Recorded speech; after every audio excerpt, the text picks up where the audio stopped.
Hello students, today we are going to start question number 5 of lines and angle. Question number 5 में बच्चे क्या बोला गया है? In the figure, if AB parallel CD, AB parallel CD given है, angle APQ 50, angle APQ 50 है ना, ये वाला एंगल दिया हुआ है 50 डिग्री, एंगल PRD 127, PRD ये वाला जो एंगल है वो 127 दिया है. कहता है फाइंड एक्स एंड वाई. कोई दिक्कत ही नहीं है, ये तो हम ओरली भी निकाल सकते हैं. देखो बच्चे, हमें गिवन में क्या दिया है? हमें दिया A B is parallel to C D. क्या फाइंड करने जा रहे हो आप लोग? आप लोग फाइंड करने जा रहे हो वैल्यूज़ किसकी? एक्स और वाई की. कैसे निकालेंगे ध्यान से देखेंगे. देखो, आपको उसने बोला कि ये जो लाइन ए बी है वो सी डी के पैरेलल है. ठीक, तो बच्चे आपको पी क्यू एक ट्रांसवर्सल नज़र आ रहा है. तो आप देखो, आपको यहाँ पे जेड नज़र आ रहा होगा एक बनता हुआ, है ना. ए पी क्यू और पी क्यू आर, एक जेड बन रहा है.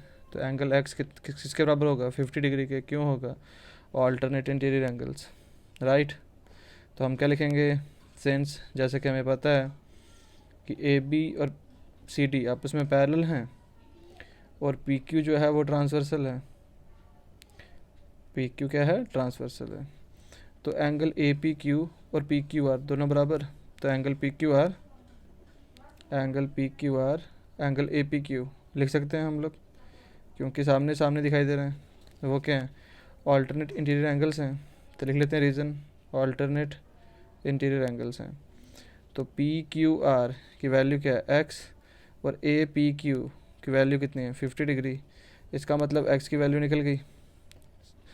अब वैसे ही सिमिलरली देखो, अब A B parallel C D है और पी आर ट्रांसवर्सल है. इस केस में अगर पी आर ट्रांसवर्सल जेड बनेगा इस तरीके से, ए से पी से लाइन जाएगी आर पे और आर से जाएगी डी पे. तो इस तरीके से जेड बन रहा है. एक तो आया 127 और इसके अंदर क्या आ रहे हैं? ये दोनों एंगल इकट्ठे आ रहे हैं, 50 प्लस वाई इकट्ठे आ रहे हैं. ठीक है, तो लिखो सिमिलरली, उसी तरीके से हम बोलेंगे कि A B is parallel to C D and P R is transversal. अब इस केस में पी आर ट्रांसवर्सल है तो कोई दिक्कत नहीं है. Angle A P R, angle A P R, angle P R D के बराबर है. ठीक है, एंगल पी आर डी के बराबर है. रीज़न सेम ही आएगा. ये भी ऑल्टरनेट इंटीरियर एंगल्स बना रहे हैं, जेड बनाते दिखाई दे रहे हैं. तो बेटे एंगल ए पी आर के अंदर कौन कौन से एंगल हैं? एक एंगल 50 है और एक वाई है. क्यों आया? क्योंकि एंगल ए पी आर को बाइसेक्ट कर रहा है पी क्यू. तो उसके हिसाब से एक बना एंगल ए पी क्यू और एक बना एंगल क्यू पी आर. तो इसलिए डायरेक्टली लिख लेते हैं भाई 50 plus Y is equal to 127. ठीक है, तो हम क्या लिखेंगे यहाँ पे? 50 plus Y is equal to 127, क्योंकि पी आर डी 127 था. अब ट्रांसपोज करना तो आपको आता ही है. तो y equal to 127 minus 50, y equal to 7 minus 0 7, 12 minus 7 कितने होते हैं? 7 होते हैं. तो इसका मतलब बेटे वाई जो है उसका आंसर निकला 77 डिग्री. ठीक है, काफ़ी आसान सा क्वेश्चन था, कुछ घबराने की ज़रूरत नहीं थी. अब का जो क्वेश्चन लास्ट क्वेश्चन है ये बहुत अच्छा इंपॉर्टेंट क्वेश्चन है. अब इसमें आप लोगों ने 8th में पढ़ा था, याद है कि लॉस ऑफ रिफ्लेक्शंस क्या होते हैं? लाइट चैप्टर में था ये. अब वो चीज़ थोड़ा सा रिकैप करा देता हूँ. देखो इस क्वेश्चन में क्या बोला उसने कि पी क्यू और आर एस, पी क्यू और आर एस दो प्लेन मिरर्स हैं जो कि आपस में पैरेलल हैं. लिखा है ना, are placed parallel to each other. तो यहाँ पी क्यू और आर एस दो मिरर्स हैं और दोनों पैरेलल्स हैं. दूसरा, an incident ray A B, ये ए बी रे इस पी क्यू मिरर पे हिट करती है, स्ट्राइक करती है बी पॉइंट पे, फिर रिफ्लेक्ट हो जाती है वही ray, move along the path B C. मतलब इस केस में अगर ये इंसिडेंट रे है और अगर ये मिरर है तो ये इंसिडेंट रे, तो ये रिफ्लेक्टेड रे होगी. ठीक है, अब ये इंसिडेंट रे ए बी ने स्ट्राइक किया मिरर पी क्यू को और रिफ्लेक्ट बैक होके आ गई इस पाथ पे बी सी से होते हुए. अब वो दूसरे मिरर आर एस पे ऊपर फॉल करती है सी पॉइंट पे और फिर यहाँ से, अब ये क्या थी? अब देखा जाए तो ये जो बी सी है पी क्यू के हिसाब से रिफ्लेक्टेड रे है, लेकिन आर एस के हिसाब से इंसिडेंट रे है, क्योंकि आर एस के ऊपर ये लाइन गिर रही है, तो आर एस के हिसाब से, है ना, ये आर एस एक मिरर है, उसके हिसाब से बी सी एक इंसिडेंट रे है, लेकिन पी क्यू मिरर के हिसाब से ये तो स्ट्राइक होकर वापस निकली थी यहाँ से, तो पी क्यू मिरर के हिसाब से बी सी एक रिफ्लेक्टेड रे है। खैर हमें उससे क्या लेना देना। अब यहाँ पे ये इंसिडेंट रे इस मिरर पे स्ट्राइक करके रिफ्लेक्ट बैक होकर यहाँ पे आई, फिर रिफ्लेक्ट बैक होने के बाद यहाँ से जब वो आ रही थी वो इस मिरर पे स्ट्राइक करती है, और फिर यहाँ से ये जो लाइन थी ये इसके लिए इंसिडेंट रे थी, और यहाँ से वापस होगी रिफ्लेक्ट होके, तो उसके हिसाब से सी डी जो है अकॉर्डिंग टू आर एस एक रिफ्लेक्टेड रे है। और अब हमने क्या करना है, हमें बोला हुआ है जी प्रूव करके दिखाओ ये जो ए बी है वो सी डी के पैरेलल है। अब A B parallel to C D अगर प्रूव करना है तो ऑटोमेटिकली हमें क्या करना पड़ता है, अगर हम लोग ये वाला एंगल पूरा और ये वाला एंगल पूरा बराबर कर दें, प्रूव कि दोनों बराबर हैं, तो by the converse of alternate interior angles हम कह सकते हैं भाई A B parallel to C D है, क्योंकि जब ये दो लाइन पैरेलल्स होती हैं और ये ट्रांसवर्सल होता है ना, तो ये दो एंगल बराबर होते हैं, तो उसी के हिसाब से अगर ये दो एंगल्स बराबर हैं तो ये दो लाइनें क्या हैं, पैरेलल हैं। तो इस तरीके से करना है क्वेश्चन को। अब करना क्या है बच्चे, आप लोग इस क्वेश्चन में कोशिश कीजिए कि थोड़ी सी आप लोग अपनी डायग्राम्स वगैरह जो है उसको अच्छे से बनाइए। अब मैं आपकी थोड़ी हेल्प कर देता हूँ। यहाँ से एक मिरर ड्रॉ कर लीजिए बिल्कुल स्ट्रेट इस तरीके से, ठीक है, मिरर ड्रॉ कर लीजिए, सॉरी नॉर्मल ड्रॉ कर लीजिए, ठीक है, क्योंकि ये एक मिरर है, ये इंसिडेंट रे है, ये रिफ्लेक्टेड रे है, और ये हमारा क्या हो जाएगा, नॉर्मल हो जाएगा। तो उसके हिसाब से हम लोगों ने क्लास 8th में पढ़ा हुआ है कि अगर एक मिरर हो, एक इंसिडेंट रे फॉल करे तो वो रिफ्लेक्ट बैक जब होती है, अगर बीच में एक नॉर्मल हो तो नॉर्मल उन दो एंगल्स को बराबर देता है, that is angle i equal to angle r. दो लॉस पढ़े थे ना 9th में, क्या पढ़े थे, when incident ray, reflected ray and normal all lie on the same plane, first law. और दूसरा लॉ क्या होता था, angle of i is equal to angle of r, that is angle of incidence is equal to angle of reflection. वो यहीं पे use करेंगे अब, ठीक है, थोड़ी बहुत साइंस भी यूज़ कर लेते हैं। तो उसके हिसाब से भाई ये एंगल 1 और एंगल 2 बराबर होना चाहिए। वैसे ही मैं यहाँ से एक और नॉर्मल ड्रॉ कर लेता हूँ, मान लेता हूँ इसका नाम m ले लेता हूँ, इसका नाम n ले लेता हूँ, ठीक है। तो उसके हिसाब से इसका मैं बोलता हूँ एंगल 3-4 है।